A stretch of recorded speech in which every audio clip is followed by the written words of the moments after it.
Justice Sotomayor, with whom Justice Breyer and Justice Kagan join, dissenting. This case is about whether a public school must permit a school official to kneel, bow his head, and say a prayer at the center of a school event. The Constitution does not authorize, let alone require, public schools to embrace this conduct. Since Engel v. Vitale, this court consistently has recognized that school officials leading prayer is constitutionally impermissible. Official-led prayer strikes at the core of our constitutional protections for the religious liberty of students and their parents, as embodied in both the Establishment Clause and the Free Exercise Clause of the First Amendment.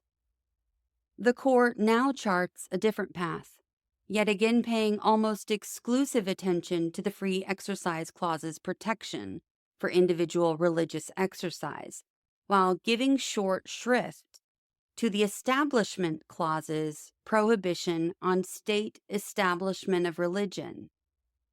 To the degree the court portrays petitioner Joseph Kennedy's prayers as private and quiet, it misconstrues the facts.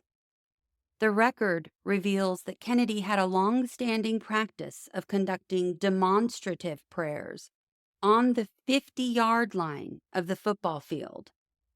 Kennedy consistently invited others to join his prayers and, for years, led student athletes in prayer at the same time and location.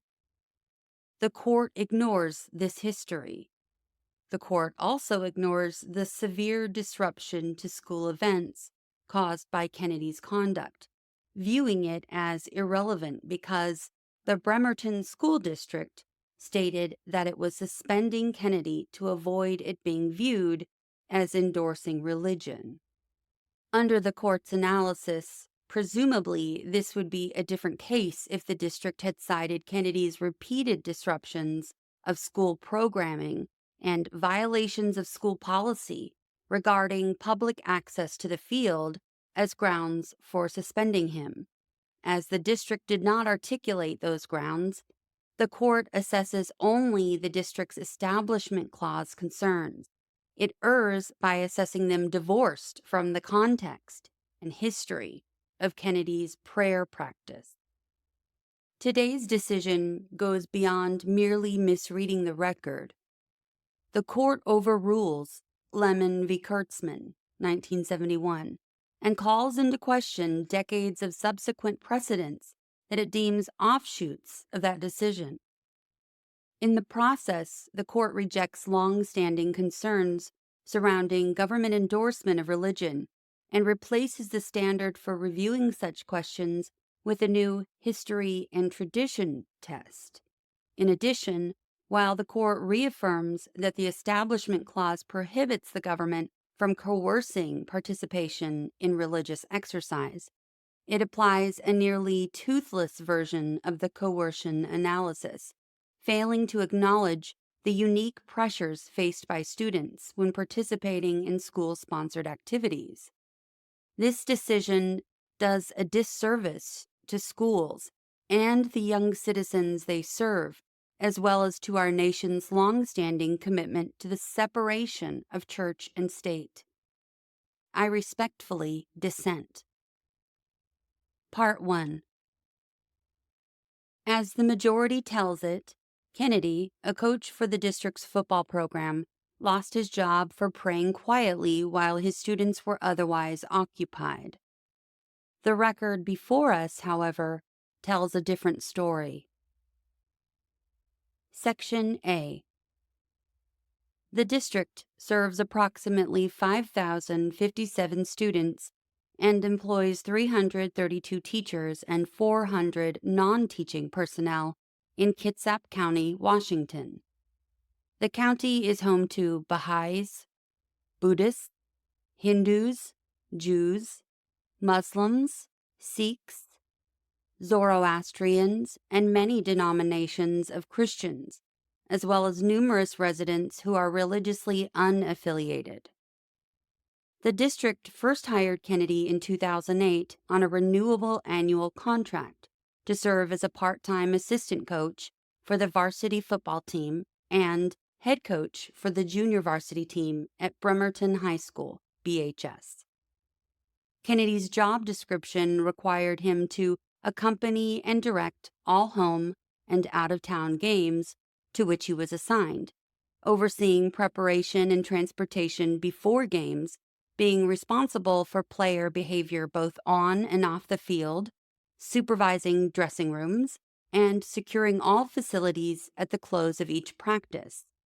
His duties encompassed supervising student activities immediately following the completion of the game until the students were released to their parents or otherwise allowed to leave. The district also set requirements for Kennedy's interactions with players, obliging him, like all coaches, to exhibit sportsmanlike conduct at all times, utilize positive motivational strategies to encourage athletic performance, and serve as a mentor and role model for the student athletes. In addition, Kennedy's position made him responsible for interacting with members of the community. In this capacity, the district required Kennedy and other coaches to maintain positive media relations, always approach officials with composure, with the expectation that they were constantly being observed by others, and communicate effectively with parents. Finally, district coaches had to adhere to district policies and administrative regulations more generally.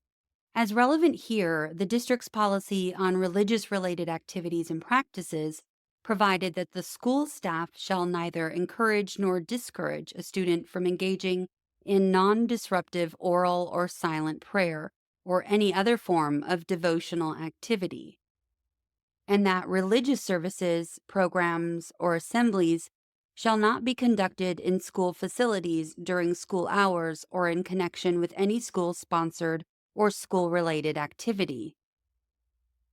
Section B. In September 2015, a coach from another school's football team informed BHS's principal that Kennedy had asked him and his team to join Kennedy in prayer. The other team's coach told the principal that he thought it was cool that the district would allow its coaches to go ahead and invite other teams' coaches and players to pray after a game. The district initiated an inquiry into whether its policy on religious-related activities and practices had been violated. It learned that since his hiring in 2008, Kennedy had been kneeling on the 50-yard line to pray immediately after shaking hands with the opposing team. Kennedy recounted that he initially prayed alone and that he never asked any student to join him. Over time, however, a majority of the team came to join him, with the numbers varying from game to game.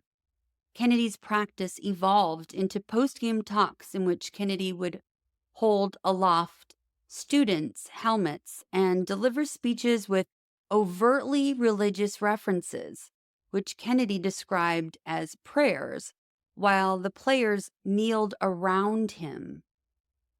The district also learned that students had prayed in the past in the locker room prior to games before Kennedy was hired, but that Kennedy subsequently began leading those prayers too.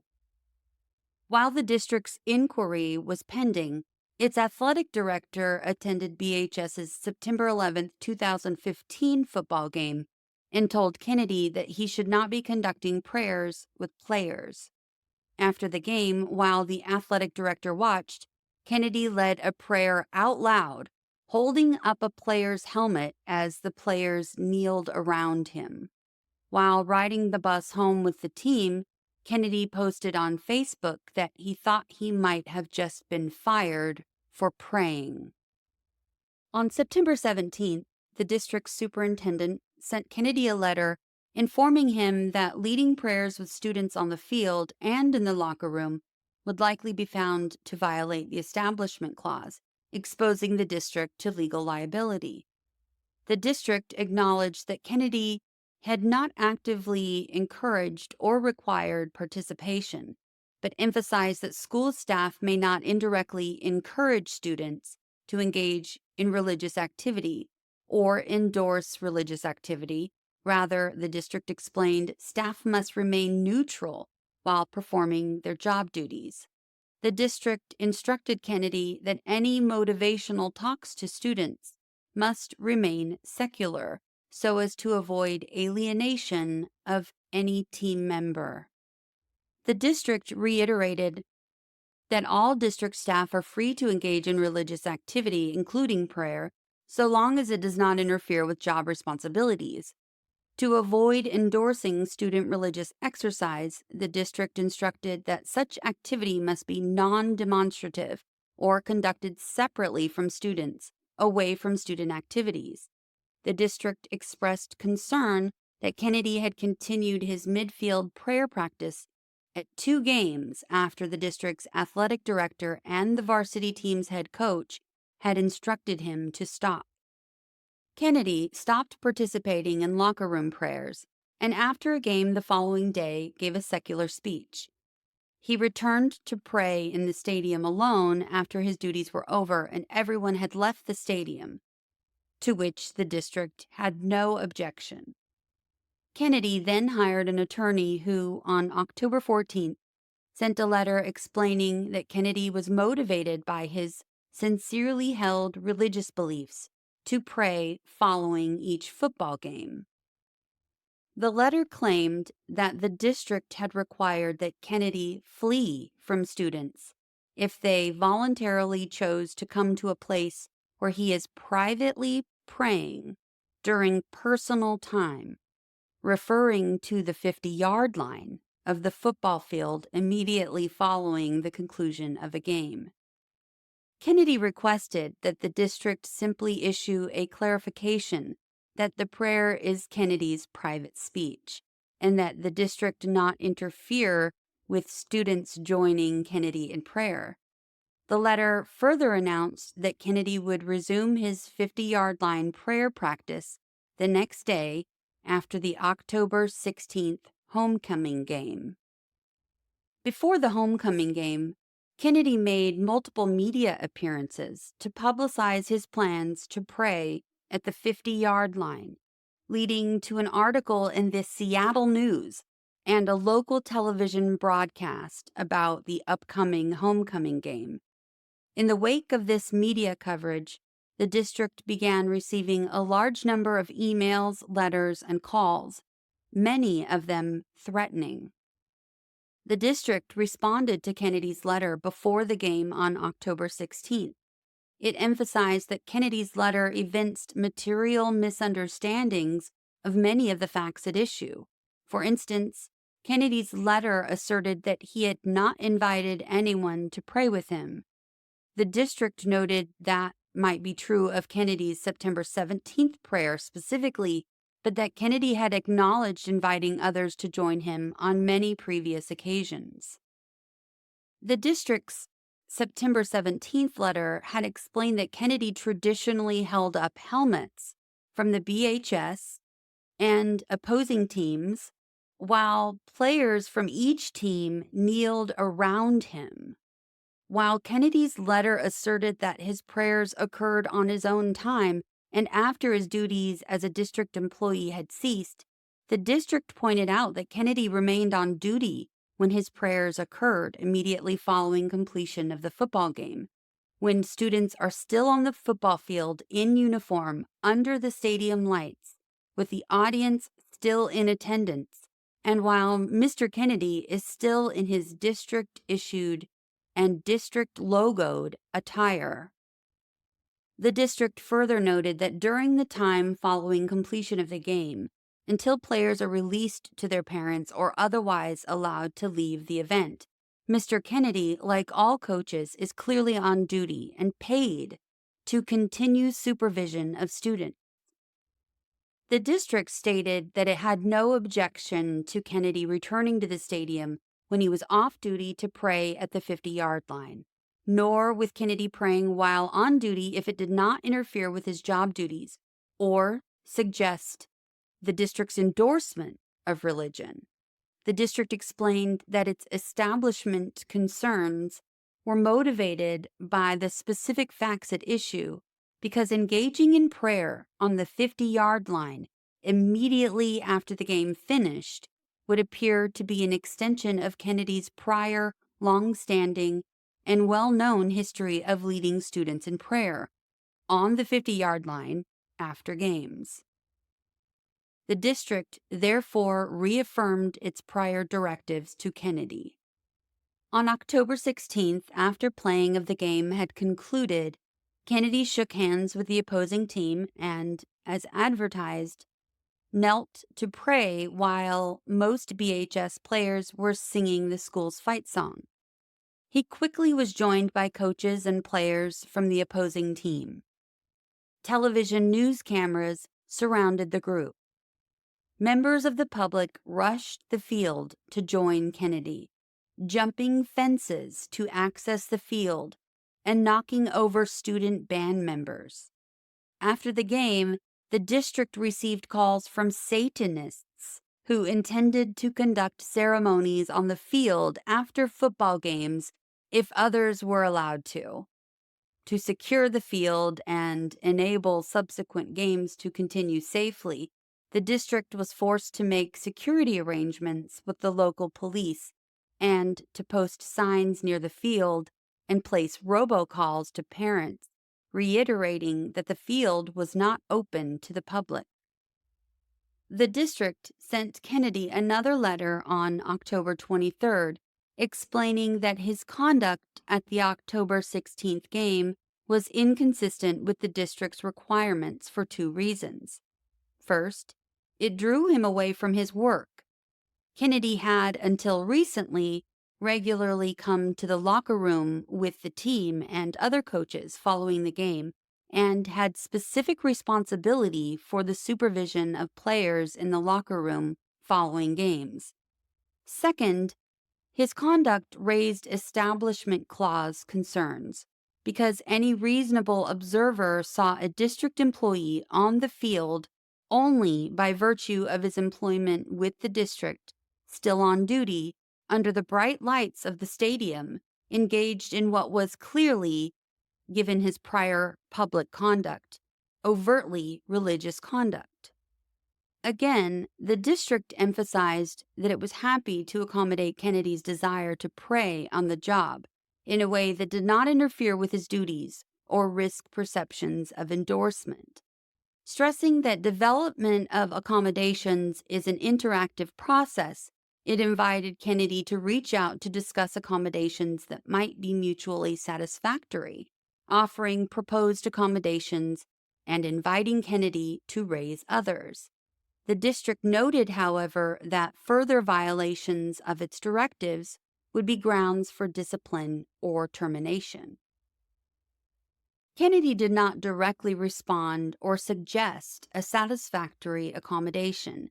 Instead, his attorneys told the media that he would accept only demonstrative prayer on the 50-yard line immediately after games. During the October 23rd and October 26th games, Kennedy again prayed at the 50-yard line immediately following the game, while post-game activities were still ongoing. At the October 23rd game, Kennedy kneeled on the field alone, with players standing nearby. At the October 26th game, Kennedy prayed surrounded by members of the public, including state representatives who attended the game to support Kennedy. The BHS players, after singing the fight song, joined Kennedy at midfield after he stood up from praying. In an October 28th letter, the district notified Kennedy that it was placing him on paid administrative leave for violating its directives at the October 16th, October 23rd, and October 26th games by kneeling on the field and praying immediately following the games before rejoining the players for post-game talks. The district recounted that it had offered accommodations to and offered to engage in further discussions with Kennedy to permit his religious exercise, and that Kennedy had failed to respond to these offers. The district stressed that it remained willing to discuss possible accommodations if Kennedy was willing. After the issues with Kennedy arose, several parents reached out to the district saying that their children had participated in Kennedy's prayers solely to avoid separating themselves from the rest of the team. No BHS students appeared to pray on the field after Kennedy's suspension.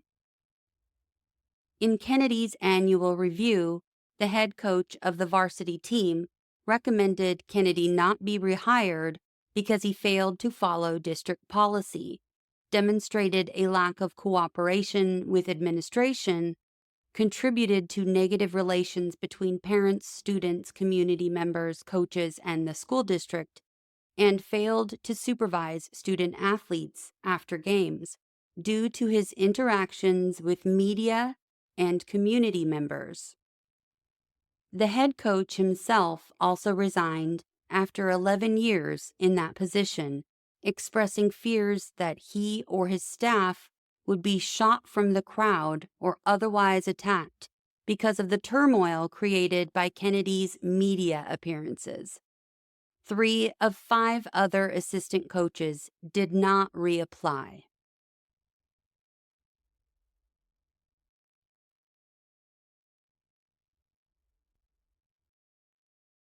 We've come to the end of the opinion.